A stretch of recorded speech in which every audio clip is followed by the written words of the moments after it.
фарух ҳасанов овозхони 25-солаи тоҷик баъди пирӯзӣ дар тарҳи мусиқии «Ну ка все вместе» дар Русия ба Душанбе баргашт.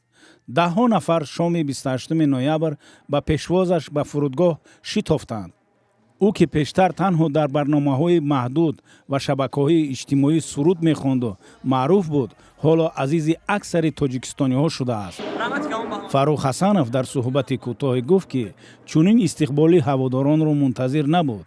барои он ки мардумро маътал гузошт, узр пурсид. вай ҳамзамон ишора кард, ки ҳанӯз дар бораи чӣ гуна харҷ кардани 5 миллион рубли ҷоиза ба хулосае нарасидааст. худи фарух ҳасанов пас аз чанд лаҳзаи пирӯзӣ тавассути телевизиони Русия гуфт, ки дунболи орзуҳояш ба саҳнаи бузург ба ин кишвар рафт ва нишон дод, ки тоҷикон фақат бинокор нестанд, балки ҳунарманд низ ҳастанд.